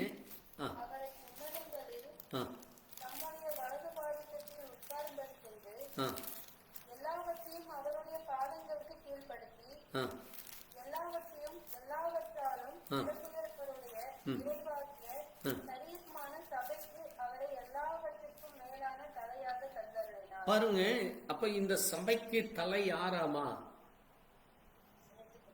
இயேசு கிறிஸ்து. Jesus is the head. அவர் தான் இந்த சபைக்கு தலையாக இருக்கிறார். இப்ப நான் ஒரு ஊழியக்காரனாக உங்க மத்தியில நிக்கிறேன். நம்ம சபையில சுவிசேஷர்கள் இருக்கலாம், பிரசங்கிமார்கள் இருக்கலாம், அல்லது தீர்க்க தரிசனம் சொல்லுகிறவர்கள், இப்படி ஒவ்வொருத்தரும் ஒவ்வொரு கேரக்டர் இருக்கலாம். ஆனா இவை எல்லாவற்றிற்கும் தலை யாராமா? இயேசு கிறிஸ்து. ஆமென். அப்ப இந்த இயேசு கிறிஸ்துவுக்குள்ள இவர் தான் என்ன செய்கிறாராமா? அதை நீங்க அதுல வாசித்தீங்கன்னா 19ஆம் வசனம் சொல்லுது, கிறிஸ்துவை மரித்தோரிலிருந்து எழுப்பி அங்க என்ன செய்கிறார்கள்? விசுவாசிகளாகிய நம்மிடத்தில் காண்பிக்க தம்முடைய வல்லமை, மகா மேன்மை, பிரகாசம் உள்ள மனக்கண்ணை கொடுக்க வேண்டும். அப்ப தேவ பிள்ளைகளாகி நமக்கு முதலாவது என்ன வேணுமாமா? பிரகாசம் உள்ள மனக்கண்கள் வேணும். அதனாலதான் என்னது, நமக்குள்ள இருக்கிற இந்த உலக பிரகாரமான மாம்ச கண் மறைய வேண்டும். இந்த மாம்ச கண்ல நீங்க வேதத்தை பார்த்தீங்கன்னா அது உங்களுக்கு புரியாது. பரிசுத்தாவில நிரப்பப்பட்டு அந்த பரிசுத்தாவியானவர் கொடுக்கிற அந்த பிரகாசம் உள்ள மனக்கண் உங்களுக்கு வர்றப்போ அது என்ன செய்கிறதாமா? தேவன் உங்களை ஒரு உன்னதத்திலே வைக்க விரும்புகிறார். தேவன் உங்களை என்ன செய்ய விரும்புகிறார்? உன்னதத்திலே வைக்க விரும்புகிறார். அதனாலதான் பாருங்க, சர்ச் சபை என்பதை கிரேக்க வார்த்தையில அசம்பிளி என்று சொல்வார்கள். அசம்பிளின்னு என்னது? ஒன்று கூடுதல் அல்லது கால் அவுட் அப்படிங்கிறது. ஒன்றிலிருந்து வெளியே அழைக்கிறார். ஒன்றிலிருந்து எதிலிருந்து வெளியே அழைக்கிறார்? இந்த உலக வாழ்க்கையிலிருந்து, உலக வழிபாடுகளில் இருந்து, உலகம் செய்கிறபடி நம்ம எதுக்கோ இன்னைக்கு ஒன்று கூடி பேசிட்டு இருக்கிறாங்க. பிரச்சனைகள் பண்றதுக்கு, குழப்பம் பண்றதுக்கு, அல்லது மற்றவர்களிடத்துல அக்கிரமம் பண்றதுக்கு, அருவறுப்பு செய்கிறதுக்கு, திருடுவதற்கு, பொய் பேசுவதற்கு இன்றைக்கு ஜனங்கள் ஒன்று கூடுறாங்க. அநேகர் அப்படி அநேக காரியங்களை செய்கிறார்கள். ஆனால் நாம் எதற்கு ஒன்று கூடுகிறோம்? அசம்பல் ஆகிறோம். தேவனுடைய பிள்ளை என்கிற, பரிசுத்தவான்கள் என்கிற, தேவனுடைய மகன் மகள் என்கிற அந்த ஸ்தானத்திலே நம்ம ஒன்று கூடுகிறோம். ஆமீன். அதனாலதான் சங்கீத புத்தகத்துல சங்கீதக்காரன் சொல்றான், நான் எங்க உட்கார மாட்டேன், எங்க உட்கார மாட்டேன், பரியாசம் பேசிட்டு இருக்கிறவனு, கேலியும் கிண்டலும் பண்றவனு கூட நான் உட்கார மாட்டேன். எனக்கு அந்த இடம் இல்லை. தேவன் அங்கே பிரியம் இல்லை. தேவன் அதில் மேல பிரியம் கொள்வதில்லை. இன்னைக்கு பரியாசக்காரர்கள் எங்க இருக்கிறாங்க? உலகம் முழுசு நிரம்பி இருக்கிறாங்க. நீங்க என்ன பேசினாலும் அதை பரியாசம் பண்ணுவாங்க. நீங்க நடந்தா பரியாசம் பண்ணுவாங்க, உட்கார்ந்தா பரியாசம் பண்ணுவாங்க, நின்னா பரியாசம் பண்ணுவாங்க. நீங்க இன்னைக்கு யாரையும் எந்த விதத்திலையும் திருப்திப்படுத்தவே முடியாதபடி பரியாசமும் கேலியும் கிண்டலும் நையாண்டியும் செய்து கொண்டிருக்கிற காலம் இது. அதனால ஆண்டவர் சொல்றாரு, துன்மார்க்கருடைய ஆலோசனையில் நடவா, பாவிகளுடைய வழியிலே நிற்காம. அந்த பாவம் செய்யறதுக்குன்னு அவங்க நின்று வழிகளில் நின்று பேசிட்டு இருப்பாங்க. இன்னைக்கு ரோட்டுல, சந்துல, முந்துல, அங்க இங்க நல்லா உட்கார்ந்து என்ன செய்யறாங்க? பாவம் செய்யறக்கு, அக்கிரமம் செய்யறக்கு. ஒரு நல்ல காரியம் பேசுனீங்கன்னா அங்க ஒருத்தர் கூட நிக்க மாட்டாங்க. நீங்க ஒரு நல்லதை சொல்லி பாருங்க, ஒரு ஆள் கூட காதுல வாங்க மாட்டாங்க. இவன் நம்மளுக்கு ஆலோசனை சொல்ல வந்துட்டான், இவன் நம்மளுக்கு புத்தி சொல்ல வந்துட்டான்னு சொல்லி பரியாசமும் கேலியும் தான் செய்கிற ஜனங்கள் அதிகரிக்கிறாங்க. அதனாலதான் ஆண்டவர் சொல்றாரு, அந்த பாவிகளுடைய வழியிலே இல்ல. பரியாசக்கார உட்கார இடத்துல என்ன செய்ய வேண்டும்? தேவனுடைய வேதத்திலே பிரியமாக இருக்க. அவன் தான் எப்படிப்பட்டவனாமா? நிற்கால்களின் ஓரமாய் தன் காலத்தில் தன் கனியை தந்து இலையுதிராத இருக்கிற மரம். எப்படிப்பட்ட மரம்? இலையுதிராத இருக்கிற மரம். அப்போ ஒரு சபை அந்த ஃபவுண்டேஷன் சரியாக இருக்க வேண்டும். The foundation is right. Everything must have proper foundation. ஒரு அடிப்படையான சபை, நீங்கள் செல்லுகிற சபை அது சரியாக இருக்கும் பொழுது அங்கே எல்லாம் சரியாக இருக்கும். அது எப்படி? ஒரு சபை எப்படி கட்டப்படுகிறதாமா? முதலாவது இயேசு கிறிஸ்துவினுடைய வார்த்தையின் மூலமாக. ஆமென்.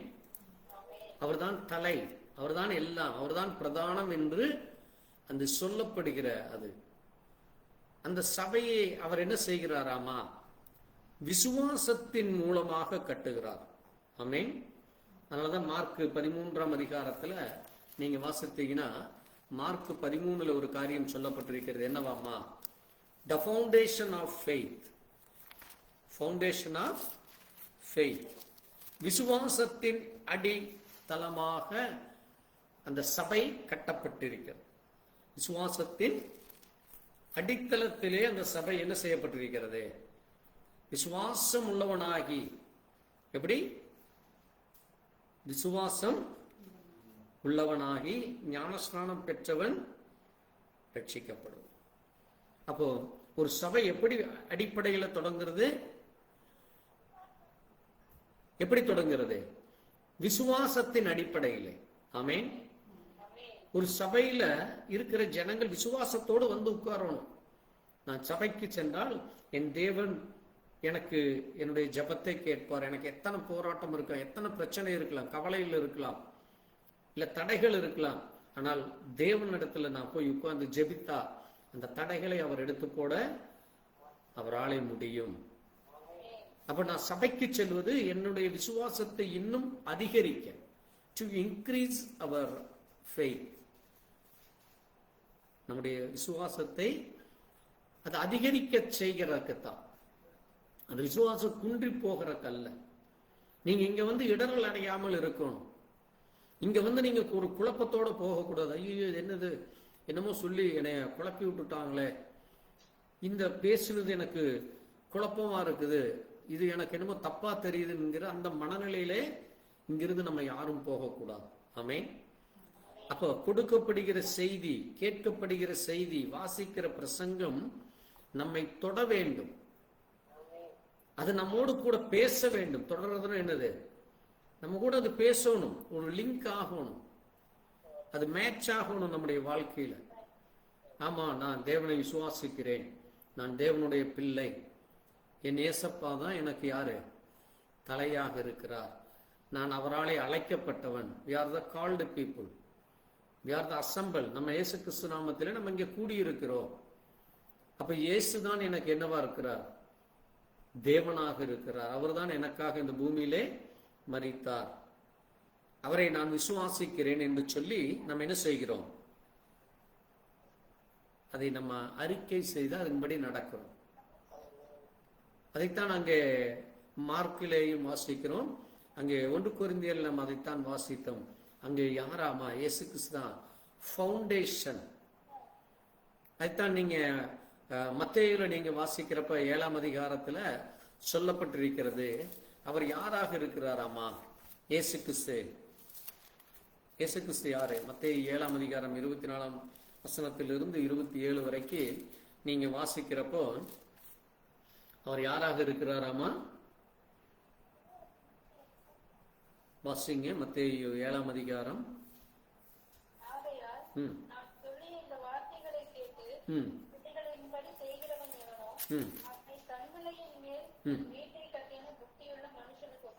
பாருங்க, ஆண்டவர் சொன்னதை கேட்டு, ஆமென், ஆண்டவர் சொன்னதை கேட்டு அதை என்ன செய்கிறாராமா? அதன்படி கட்டுகிறவன். அப்போ தேவனுடைய வீடுன்னு நம்ம சொல்றோம். அப்போ இந்த வீடு எப்படி கட்டப்பட வேண்டுமாமா? அவர் சொன்னபடி. ஆமென். நான் சொல்லிய வார்த்தைகளை கேட்டு.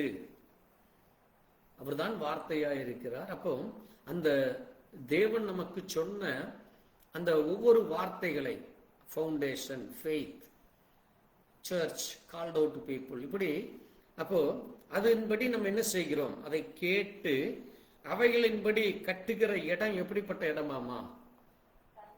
கண்மலை. கண்மலைன்னா என்னது? கண்மலைன்னா என்னது? ஒரு உதாரணத்துக்கு சொன்னா, இமயமலையில போய் வீடு கட்டினா எப்படி இருக்கும்? அங்க என்ன வராது? மழையோ வெள்ளமோ பூமி எதிர்ச்சியோ எதுவுமே வந்தாலும் நம்ம அது ஒன்றும் பாதிக்காது. அதான் கண்மலை. அப்ப தேவன் அவ்வளவு உயர்ந்த ஒரு கண்மலையாக இருக்கிறார். அது என்னது? உன்னதம். அதான் என்னது? எந்த விதமான ஒரு தடையோ அல்லது எதுவுமே அதை என்ன செய்யாது, அழித்து போடாது. அதனாலதான் சொல்றாரு, கண்மலையின் மேல் தன்னை கட்டுகிற புத்தியுள்ள மனுஷன். அதைத்தான் சொல்றாரு பாருங்க. மழை சொரிந்து பெருவெள்ளம் வந்து காற்றடித்து அந்த வீட்டின் மேல் மோதியும் அது விழவில்லை, ஏனென்றால் அது கண்மலையின் மேல் அஸ்திவாரம் போட்டு. அப்போ நம்ம யாருக்குள்ள இருக்கிறோம்? கண்மலையாகிய இயேசு கிறிஸ்துவுக்குள்ள. அப்போ நீங்க இந்த பூமியில எவ்வளவு பெரிய மழை வந்தாலும் அல்லது எவ்வளவு பெரிய வெள்ளம் வந்தாலும், எவ்வளவு காற்றடித்து, அது மாசான காற்றா இருக்கட்டும், நல்ல காற்றா இருக்கட்டும், அல்லது அது ஒரு பெரும் சூறாவளியா இருக்கட்டும், புழுதி காற்றா இருக்கட்டும், இன்னைக்கெல்லாம் நீங்க முழு உலகமும் புழுதி காற்றுல, அங்கங்க எரியிற தீயில அசுத்தமான பொருட்களை போட்டு எரிக்கிறதுனால, அந்த மெடிக்கல் இது அல்லது இந்த கெட்ட இறைச்சிகள், கெட்ட குப்பைகள், கெட்ட கனிகள் போட்டு எரிக்கிறதுனால இன்னைக்கு என்ன ஆயிட்டு இருக்கு? ஒவ்வொருத்தருடைய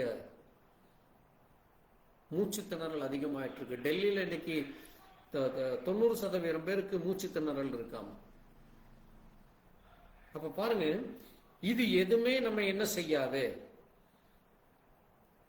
நம்மை அழித்து போடாதபடி தேவன் நம்மை பாதுகாக்கிறார். ஆமென். அதான் அது. அதனுடைய அர்த்தம் அதுதான். என்ன இந்த பூமியில நடந்தாலும் நீங்க தேவனுக்குள்ளாக இருக்கிறப்போ உங்களை சுற்றி அந்த வளையம் இருக்கிறது. யார் அதை பாதுகாத்துக் கொள்கிறார்? இயேசு கிறிஸ்து தம்முடைய யாருக்கு அதை உத்தரவு கொடுத்திருக்காரு? தூதர்களுக்கு. தூதர்னா ஆங்கிலத்தில் என்ன? ஏஞ்சல். கர்த்தருக்கு சித்தமானால் நான் இந்த வேர்ல்டு முடிச்சுட்டு நான் ஏஞ்சலை குறித்து நான் பேச விரும்புகிறேன். இந்த ஏஞ்சல் அப்படின்னா என்ன, அதற்கு நமக்கு என்ன சம்பந்தம் என்று நம்ம அதை ஒரு பெரிய சப்ஜெக்ட், அதை நம்ம தியானிக்கலாம். அப்போ பாருங்க, தேவன் நம்ம என்ன சொல்லுகிறார்? புத்தியுள்ள மனுஷனுக்கு ஒப்பிட்டு சொல்லுகிறார். புத்தி இல்லாதவன் என்ன செய்கிறானாமா? மணலின் மேல் வீடு கட்டுகிறான். காற்றோ மழையோ வெள்ளமோ வந்தால் அது என்ன ஆயிருமாமா? அது அடிந்து இழுந்து உடைஞ்சு போயிருப்போம். பாருங்க, போன வாரம் சிலோன் முழுசும் $13 பில்லியன். எவ்வளவு? $13 பில்லியன். $1 பில்லியன் 1,00,000 கோடி. அந்த மாதிரி 13 லட்சம் கோடி. இந்த பணம் அவங்களுக்கு எப்போ கிடைச்சி, எப்போ அந்த ஏரியா டெவலப் ஆகிறது? இன்னும் அது ஒரு 20 வருஷத்துக்கு மேல ஆகுமாமா பழைய நிலைமைக்கு வர்றதுக்கு. நினைச்சு பாருங்க. அதை போல இன்னைக்கு அநேக தேசங்கள் அழிஞ்சு கொண்டிருக்கு. ஆண்டவர் சொல்லியிருக்கார், அவருடைய வருகைக்கு முன்னால என்ன இருக்குமாமா? நோவாவின் நாட்களிலே நடந்தது, லோத்தின் நாட்களிலே நடந்தது. ஏன்னா இன்னைக்கு அசுத்தம், அருவருப்பு, அக்கிரமம், ஜனங்களை, ஏழை எளியோர்களை அங்கே போட்டு நெருக்கிற காரியம். அதனாலதான் தேவன் என்ன செய்கிறார்? இப்படிப்பட்ட காரியங்களை செய்ய அனுமதிக்கிறார்.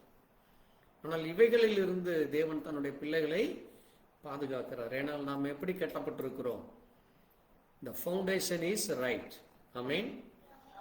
அடுத்தது the faith is right ஆக இருக்க வேண்டும். அந்த ஃபவுண்டேஷன்ல முதலாவது என்ன காரியம்? ஃபெய்த். இந்த ஃபெய்த் சரியான ஃபெய்த்துக்குள் இருக்கிற ஜனங்களாக இருக்க வேண்டும்.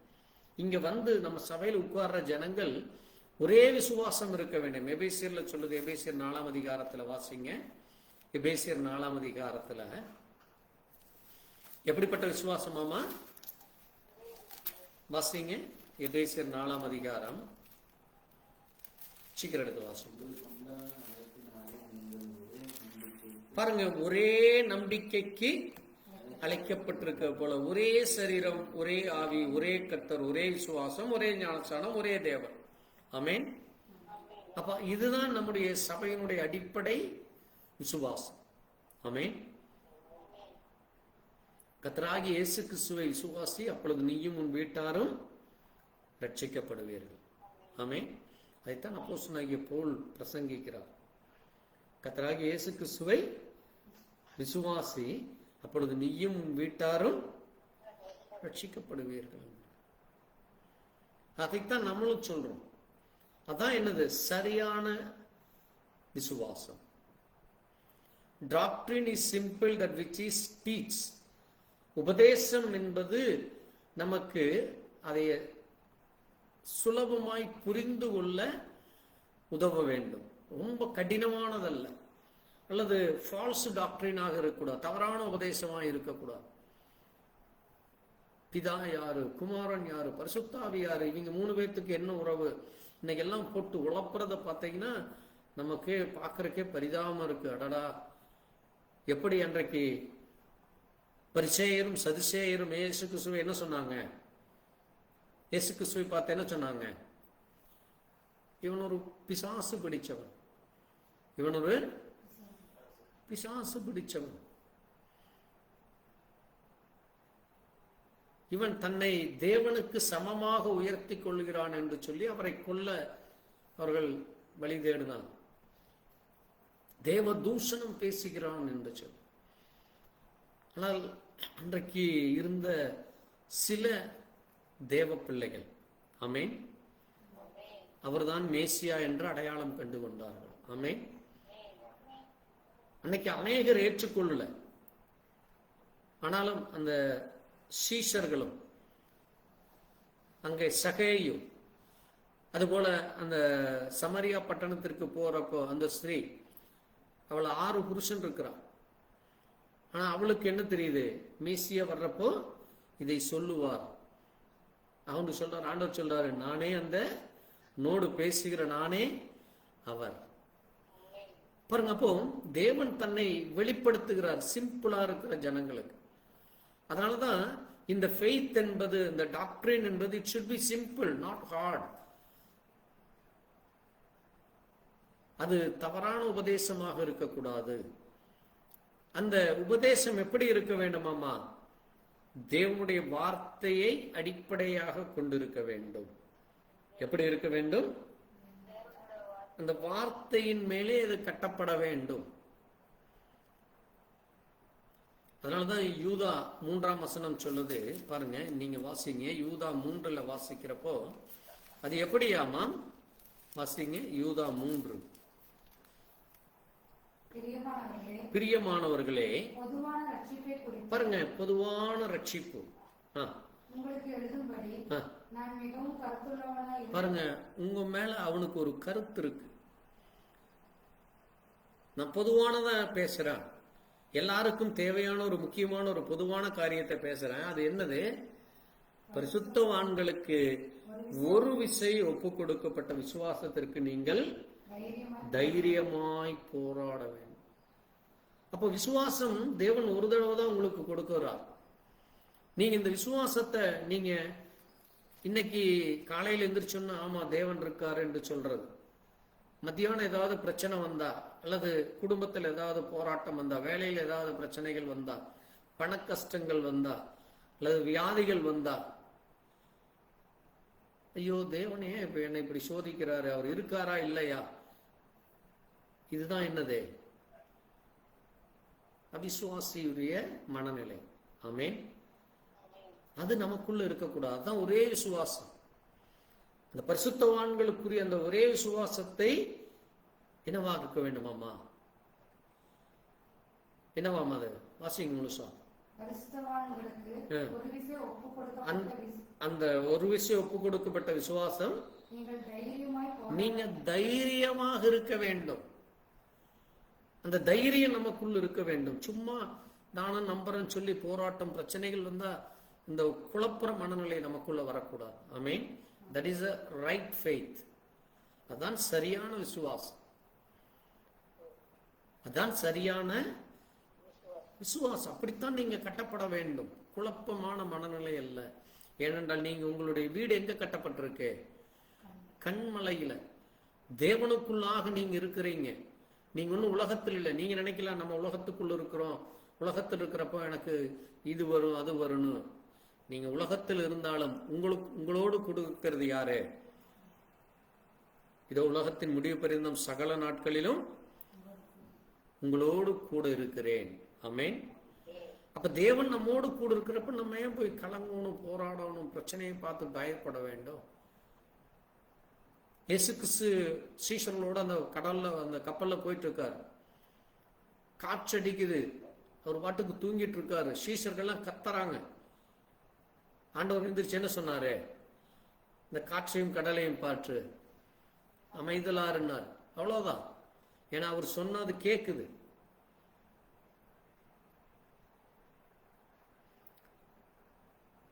அப்ப தேவன் அவர் சொன்னா என்ன செய்யும்?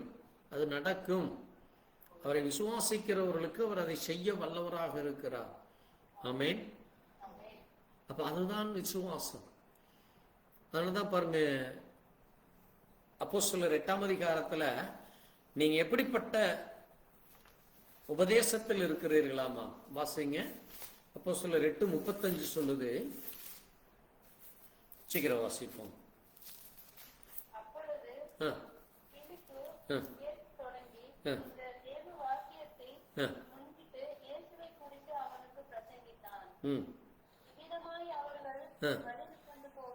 போதும். பாருங்க, இங்க ஒரு முக்கியமான காரியத்தை பார்க்கறீங்க. இங்கே தேவ மனுஷனாகிய பிலிப்பு, யாரது? பிலிப்பு அப்போஸ்தலனாகிய பவுல் வர்றதுக்கு முன்னாடி அங்கே இவர்கள் எல்லாம் யாரு? இவர்களும் ஒரு அப்போஸ்தலர்கள் தான். இவங்க தேவனுக்காக ஊழியம் செய்து கொண்டிருக்கிறாங்க. அப்பெல்லாம் பவுல் எப்படி இருக்காரு? சவுலுங்கிற பேர்ல இருக்காரு. பவுல் என்ன பேர்ல இருக்காரு? சவுலுங்கிற பேர்ல யாரெல்லாம் இயேசு கிறிஸ்துவை வணங்கி கொண்டிருந்தார்களோ அவர்களை அடிச்சு கொலை பண்ணி துன்புறுத்தி கொண்டிருந்தார். இந்த 8ஆம் அதிகாரத்துல 1ஆம் வசனத்திலிருந்து வாசித்தீங்கன்னா தெரியும். பாருங்க, சவுல் 3ஆம் வசனம் சொல்லுது, வீடுதோறும் நுழைந்து. எங்க பாருங்க, இன்னைக்கு இருக்கிறத விட அன்னைக்கு எவ்வளவு போராட்டம் இருந்தது பாருங்க. யாரு அடிக்கிறா? இந்த சவுலுங்கிறவன். சவுல் தான் பவுலா மாறினது. ஆனா அவன் சவுலா இருக்கிறப்போ வீடு வீடா நுழைஞ்சு புருஷரையும் ஸ்திரீகளையும் இழுத்து கொண்டு போய் காவல்ல போடுறான், ஜெயில தூக்கி போடுறான். சபைகளை நடத்த முடியாதபடி விசுவாசத்தில் இயேசு கிறிஸ்துவை யாரெல்லாம் விசுவாசித்தாங்களோ, இயேசு கிறிஸ்துவை நம்பி யார் அவருக்கு பின் சென்றாங்களோ அவங்க எல்லாம் அட்டிச்சு ஒட்டச்சு தூக்கி ஜெயில போடுறான். அப்படிப்பட்ட மனுஷனை தேவன் தொட்டார். ஆமென். அப்ப அதனாலதான் நம்ம இன்னைக்கு நம்ம சபைக்கு விரோதமாய், நம்முடைய ஊழியங்களுக்கு விரோதமாய், நம்முடைய குடும்பத்துக்கு விரோதமாய் செய்கிறவர்களுக்காக நம்ம ஜெபிக்கிற பொழுது தேவன் அவர்களை தொட முடியும். ஆமென். பாருங்க, அப்போ அங்க அந்த நாட்கள்ல சவுல் பவுலாக மாறுவதற்கு முன்பாக சவுல் இருந்த நாட்கள்ல பிலிப்புங்கிற ஒருத்தன் இருக்கிறான். அவன் யாரு? சமாரியா பட்டணத்திற்குள்ள வர்றான். அவன் கிறிஸ்துவை குறித்து பிரசங்கிச்சு கொண்டிருக்கிறான். 5ஆம் வசனத்துல சொல்லுது. அவன் என்ன செய்கிறான்? பெரிய பெரிய அதிசயங்களை, அநேக காரியங்களை செய்கிறப்போ அந்த ஊருக்கு, எருசலேம் பட்டணத்திற்கு ஒரு மனுஷன் வருகிறான். 27ஆம் வசனத்துல வாசித்தீங்கன்னா, எத்தியோப்பியா ராஜஸ்திரீ கந்தாகே என்பவளுக்கு மந்திரியாக இருக்கிற யாரு? எத்தியோப்பியன் ஆகிய ஒரு மனுஷன். அவன் பேரை போடல. இவன் ஒரு மந்திரி. யாரு? ஒரு நாட்டுக்கு. எத்தியோப்பியன்னா என்னது? இன்னைக்கு இருக்கல, ஆப்பிரிக்காவில் இருக்கல எத்தியோப்பியா. அந்த எத்தியோப்பியாவுக்கு இவர் ஒரு மந்திரி, அந்த ராஜஸ்திரீக்கு இவன் ஒரு மந்திரியா இருக்கிறான். அந்த பொக்கிஷம்னு என்னது, அங்க இருக்கிற அந்த பணத்துக்கு, பொருள்களுக்கு, தங்கம் வெள்ளி, அது மட்டும் ஜனங்களுக்கு என்ன தேவையோ அதுக்கெல்லாம் இவன் ஒரு அதிகாரியா இருக்கிறான். அவன் ஒரு விசுவாசியா இருக்கிறான். எத்தியோப்பியனா இருந்தும் தேவனை விசுவாசிக்கிற விசுவாசியா இருக்கிறான். இவன் தன்னுடைய ஊருக்கு திரும்பி போறான். பாருங்க, இங்க நீங்க கவனிச்சீங்கன்னா ஒரு முக்கியமான காரியம், சபை பிள்ளைகளுக்கு இது அவசியம் நீங்க தெரிஞ்சுக்கணும். இன்னைக்கெல்லாம் நம்ம பிரயாணம் பண்றப்போ, வீட்டுல சும்மா இருக்கிறப்ப நம்ம என்ன பண்ணிட்டு இருக்கிறோம்னு யோசிங்க. நீங்க இங்க கவனிச்சீங்கன்னா இந்த மனுஷன் என்ன செய்கிறான்னு பாருங்க. 28ஆம் வசனத்தை வாசிங்க. ஊருக்கு திரும்பும் போது தன் ரதத்திலே உட்கார்ந்து ஏசாயா தீர்க்கதரிசன ஆகமத்தை வாசித்துக் கொண்டிருக்கிறான். பைபிள் படிச்சுட்டு போறான். புரியுதா உங்களுக்கு? நான் சொல்றது உங்களுக்கு புரியுதா? பிரயாண நேரத்திலே என்ன செய்கிறான்? பைபிளை வாசிக்கிறேன். இன்னைக்கு நம்ம எத்தனை பேர் அந்த மாதிரி பண்றோம்? வேதத்தை கையில் எடுக்கிறதுக்கு யோசிச்சுட்டு இருக்கிறோம். சும்மா இன்னைக்கு மொபைல் இருக்கு எல்லார் கையிலையும், உட்கார்ந்து அதை இதையும் நோண்டிட்டே இருப்போம். தேவனிடத்துல இன்னைக்கு ப்ரேயர் பண்ணீங்களான்னா, ஐயா நேரமே இல்லை. பைபிள் வாசித்தீங்கன்னா ஏதோ வாசிக்க போகணும்னு நினைச்சா அதுக்குள்ள அப்படியே ஏதோ ஒன்று வேலையாச்சும் மறந்துட்டோம். இப்படித்தான் இருக்கு. அதான் ஒரு பிரசங்கி சொன்னாரு. நான் கடந்த நாட்கள் அதை படித்தேன். இன்றைக்கு ஒருத்தர் அவர் சொல்றதை கவனமா கேளுங்க. இன்றைக்கு உலகம் முழுவதும் இருக்கிற கிறிஸ்தவருடைய கையிலே வீட்டிலே வைத்திருக்கிற வேதத்தை எடுத்து, கவனமா கேளுங்க, கிறிஸ்தவருடைய வீட்டிலே வைத்திருக்கிற வேதத்தை எடுத்து தூசு தட்டுனா அந்த தூசு உலகம் முழுசும் அவ்வளவு தூசா பறந்து வருமாம். அப்படின்னு என்ன அர்த்தம்? பைபிளே எடுக்கிறது இல்லை. எப்ப எடுத்தாங்கன்னே தெரியாது. அது நம்ம படிக்கிறதுக்கு கேலியும் கிண்டலுமா, அல்லது என்ன இவ்வளவு தூரம் நம்மளை தரமட்டமா பேசுறாரேன்னு நினைக்கலாம். அப்ப இந்த ஆவி என்ன ஆவி? அது ஜனங்களை மதிமயக்கிற ஆவி, ஜனங்களை உலக மயக்கத்தில கொண்டு போகிற ஆவி. அதான் என்னது? வஞ்சகத்தின் ஆவி. ஜனங்களை திசை திருப்புகிற ஆவி, தேவனை விட்டு வேற காரியத்துல திசை திருப்புற ஆவி. அது கிரியை செய்ய, நமக்குள்ள கிரியை செய்ய அனுமதிக்க கூடாது. ஆமேன். பாருங்க, இவன் வாசித்து போறான். அப்ப ஆவியானவர் பிலிப்பு கிட்ட பேசுறார். ஆமேன். ஆவியானவர் போய் என்ன சொல்றாரு? நீ அந்த ரதத்து கூட போய் நீ சேர்ந்துக்குன்னப்போ பாருங்க, ரதம் என்ன ஸ்பீடில் ஓடும் உங்களுக்கு தெரியும். குதிரை சுமார் 70 கிலோமீட்டர் ஸ்பீடில் ஓடும். குதிரை 50 to 70 கிலோமீட்டர் ஸ்பீடில் குதிரை போகும். நீங்க வேணா கேட்டு பாருங்க, குதிரை வண்டி வச்சிருக்கிறவங்ககிட்ட எல்லாம். நல்லா வெளியூர் வெளியிடங்களுக்கு போற குதிரையெல்லாம் அந்த அளவுக்கு நல்ல ஸ்பீடில் போகும். அதையில இவன் ஓடி போய் அந்த வண்டியில ஏறிக்கிறான். அப்போ அந்த வசனத்தை வாசிக்கிறத பிலிப்பு கேட்கிறார். என்ன கேட்கிறாரு? இந்த காரியம் உனக்கு புரிகிறதா என்று சொல்றப்ப அவன் சொல்றான், ஒருவன் எனக்கு அதை தெரிவிக்காவிட்டால், வாசிங்க 31ஆம் வசனத்துல அவன் பதில் சொல்றான் பாருங்க. ஒருவன் எனக்கு தெரிவிக்காவிட்டால் அது எனக்கு எப்படி தெரியும் என்று சொல்லி பிலிப்பு ஏறி அவனோடு உட்காரும்படி அவனை வேண்டிக் கொண்டான். பாருங்க, இங்க பிலிப்பு ஓடிக்கொண்டே அவன் பேசுகிறான். வண்டியில கூட ஏறி உட்காரல, வண்டி போயிட்டே இருக்கு. அவன் படிக்கிறத தேவன் இவனுக்கு உணர்த்துறார். அவன் என்ன படிக்கிறான்னு, எப்படி ஒருத்தன் வண்டியில குதிரையில உட்காந்து போறவர், ஒரு ரதத்துல உட்காந்து போறவன் என்ன படிக்கிறான்னு இவனுக்கு எப்படி தெரியும்? இங்கேயோ இருந்து வந்த மனுஷனுக்கு. அதான் தேவன் கூட இருந்து வெளிப்படுத்துகிறது. ஆமேன். அதான் ஒரு சரியான ஒரு ஃபெய்த், ஒரு சரியான ஃபெலோஷிப். அதான் ஒரு சரியான ஃபவுண்டேஷன். அது இப்போ பிலிப்பு அவர் சொல்றாரு, நான் வாசிக்கிறதுனுடைய கருத்து நீ கேட்கறையே, எனக்கு அது என்னன்னு சொல்லி கொடுக்க வேணும்ல, சொல்லி கொடுத்தா தான் எனக்கு தெரியும். ஏன்னா இவன் இருக்கிறது எங்க? எத்தியோப்பியாவில் இருக்கிறார். அங்கெல்லாம் அன்னைக்கு என்ன செய்யல, சுவிசேஷம் போகல. இவரு அங்க எருசலேம் வந்தவருக்கு அந்த வேத புத்தகம் கிடைக்குது, தோரான்னு சொல்லுவாங்க அந்த நாட்கள்ல. அந்த பைபிள் பேர் என்னது? தோரா, தீர்க்கதரிசிகள் புஸ்தகம் அந்த ஆகமங்கள் தான் இருக்கும். மோசே எழுதுனதும் அந்த தீர்க்கதரிசி எழுதுனது தான் தோராம்பாங்க. அப்போ அதை அவர் வாசித்து போகிறப்போ புரியாப்போ அப்போ பிலிப்பு ஏறி உட்கார சொல்லிட்டு அவர் ஒரு வாக்கியத்தை படிக்கிறார். ஏசாயா 53 7-8 சொல்லப்பட்டது என்னது? ஆட்டுக்குட்டி போல அடிக்கப்பட்டு போகப்பட்டார், மயிர் கத்தரிக்கப்பட்டார். அவர் என்ன செய்யல? சத்தமிடாமல் அவர் வாய் திறவாது இருந்தார். அவர் தம்மை தாழ்த்தி அவருடைய நியாயம் எடுத்து போடப்பட்டது.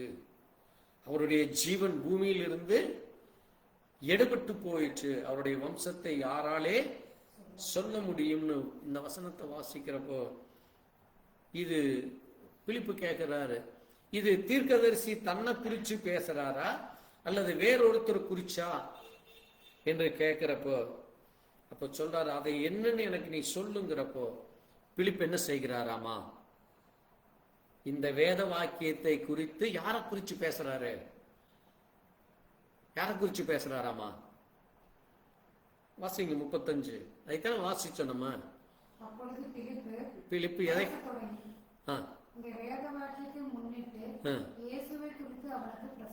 ஆமென். யாரை குறிச்சு பிரசங்கிக்கிறாரு? யாரை குறித்து? இயேசுவை குறித்து பிரசங்க. ஏன்னா பவுண்டேஷன் அவருதான். பழைய ஏற்பாட்டிலே இயேசு கிறிஸ்து எப்படி இருந்தார்? அவர் ஆதியாகமம் முதல் வெளிப்படுத்தல் வரை அவர் எப்படி இருந்தார்? ஆமென். அதான் தேவ பிள்ளைகளுக்கு தேவன் பேசுகிற காரியமாக இருக்கிறது. ஆமென்.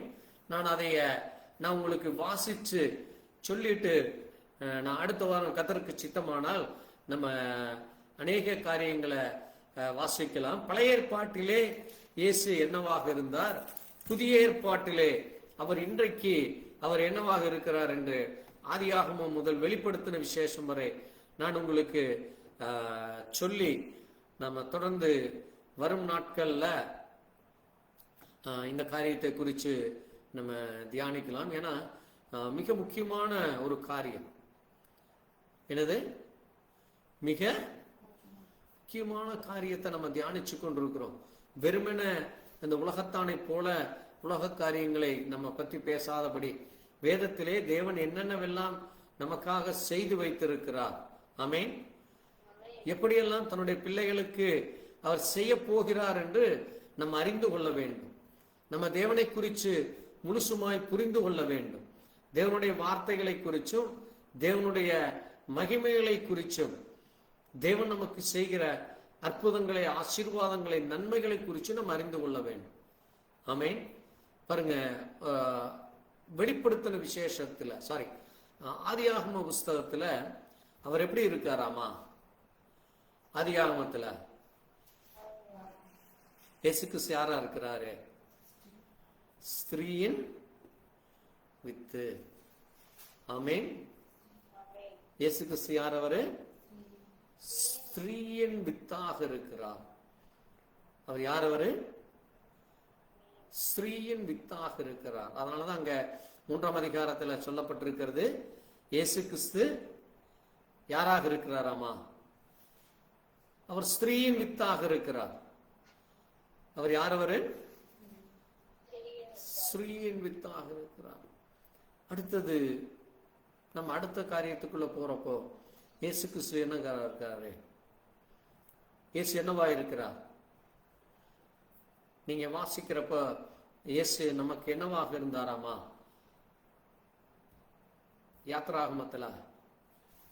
யாத்ராகமத்துல வாசிக்கிறப்போ உங்களுக்கு நான் ஒரே ஒரு செகண்ட் நான் இப்ப சொல்ல பாருங்க.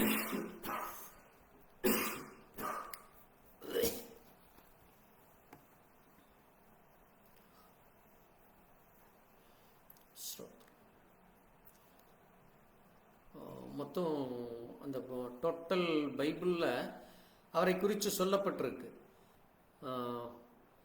எல்லாவற்றையும் நமக்கு அவர் வேத வார்த்தைகள் மூலமாக அவர் நம்மோடு கூட பேச விரும்புகிறவராக இருக்கிறார். ஆமென். அவரை குறித்து தான் அது முழுசுமாய் சொல்லப்பட்டிருக்கிறார். இயேசு கிறிஸ்து யார் என்பது, அவர் என்ன செய்து கொண்டிருந்தார் என்று அங்கே அவர் தன்னை குறித்து அதுல சொல்லப்பட்டிருக்கிறது. முழுசுமாக அவர் ஒருவரைத்தான் அது குறித்து பேசியிருக்கிறார். அப்போ அந்த தேவன் நமக்கு இன்றைக்கும் அவர் ஒவ்வொரு நாளும் தன்னுடைய வார்த்தையிலே அங்கே தேவ ஜனங்களோடு அவர் பேசுகிறவராக இருக்கிறார். மொத்தம் அது பெரிய காரியமா இருக்கு. சரி, இருந்தாலும் நான் அதை சிம்பிளா உங்களுக்கு சொல்றேன். மத்தேயில அவர் எப்படி இருந்தாரு? மத்தேயில அவர் யாராக இருந்தாரு? தேவகுமாரனாக தன்னை வெளிப்படுத்தினார். ஆமென். தேவ குமாரனாக அவர் தன்னை வெளிப்படுத்தினார். அது மட்டுமல்ல, அங்க மார்க்குல அவர் சுகம் கொடுக்கிறவராக இருக்கிறார். ஆமென். அப்போ அடுத்தது நீங்க லூக்கால வர்றப்போ அவர் தன்னை நமக்காக பலி கொடுக்கிற அங்கே பலியாடாக அவர் அவர் அங்க வருகிறார். ஆமென். நீங்க யோவான்ல போனீங்கன்னா அவர் தன்னை முழுவதுமாக ஒரு ஆட்டுக்குட்டியாக, அவர் தன்னை ஒரு ஆட்டுக்குட்டியாக அவர் வெளிப்படுத்துறார். அடுத்தது நீங்க அப்போஸ்தலர் நடவடிக்கையில வர்றப்போ அவர் அங்கே பரிசுத்த ஆவியாக வருகிறார். இப்படி ஒவ்வொரு காரியமாக இருக்கிறது. கர்த்தர் சித்தமானால் அது நான் முழுசு உங்களுக்கு, ஏன்னா அது மிக முக்கியமாக இருக்கிறது. தேவனுடைய எல்லா காரியங்களும் இயேசு கிறிஸ்துவை குறித்து அங்கே சொல்லப்பட்ட, அது நம்ம எடுத்தோன்னா அது ரொம்ப டைம் எடுக்குன்னு பார்க்குறேன். சரி, கர்த்தருக்கு சித்தமானால் வர்ற வாரங்களில் நம்ம அதை குறித்து தியானிப்போம். நம்ம இந்த சப்ஜெக்டில் இன்னும் 2 பாயிண்ட் இருக்கு. இதை நான் முடிச்சுட்டு இயேசு கிறிஸ்து பழைய ஏற்பாட்டிலேயும் புதிய ஏற்பாட்டிலேயும் அவர் எப்படிப்பட்டவராக இருக்கிறார் என்று சொல்லி நம்ம சபைக்குள்ளே அவர் இன்னைக்கு என்ன கிரியை செய்துட்டு இருக்காருன்னு நம்ம முடிச்சுட்டு நம்ம அடுத்த வாரம் நம்ம தொடங்குறப்ப அந்த காரியத்தை நம்ம எடுப்போம். இப்போ முதல் காரியம் பார்த்தோம், ஃபவுண்டேஷன், அஸ்திபாரம் இயேசு கிறிஸ்து. இரண்டாவது, நாம் விசுவாசிக்கிற விசுவாசம் எப்படிப்பட்டது? ஒரே விசுவாசம், அது தேவனுக்குள்ளாக. அடுத்தது நம்ம கூடுகிற அந்த ஐக்கியம், இயேசு கிறிஸ்துவின் ரத்தத்தினாலே கழுவப்பட்ட தேவ ஜனங்களுக்குள்ளாக, இயேசு கிறிஸ்துவனுடைய ரத்தத்திலே கழுவப்பட்ட ஜனங்களுக்குள்ளாக. அப்ப அடுத்தது இன்னொரு 4 பாயிண்ட் இருக்கு. அது கர்த்தருக்கு சித்தமானால் வரும் நாட்களிலே அந்த ஒரு சரியான சபை, ரைட் சர்ச், அந்த நம்ம கூடுகிற சபையிலே எப்படிப்பட்டதான ஒரு ஐக்கியம், எப்படிப்பட்டதான அடிப்படையிலே, எப்படிப்பட்டதான விசுவாசத்திலே, எப்படிப்பட்டதான அந்த அசம்பிளி இருக்க வேண்டும் என்று சொல்லி நம்ம தியானிக்கலாம்.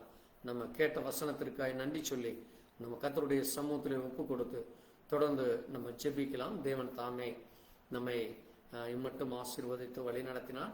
தொடர்ந்து அவருடைய கிருபை இரக்கம் நமக்கு கிடைக்கட்டும்.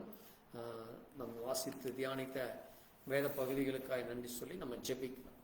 எங்களை நேசிக்கிற எங்கள் ஆண்டவரே, வானத்திலும் பூமியிலும் சகல அதிகாரங்களை படைத்த சர்வ வல்லமையுள்ள கர்த்தாவே, உம்மை துதிக்கிறோம், சோதரிக்கிறோம். இந்த அருமையான நாளிலும் உம்முடைய வார்த்தையை வாசிக்கவும் தியானிக்கவும் நாங்கள் கேட்ட சத்திய வசனத்தின்படி ஆண்டவரே, நீரே ஆண்டவரே அஸ்திவாரமாய் இருக்கிறது.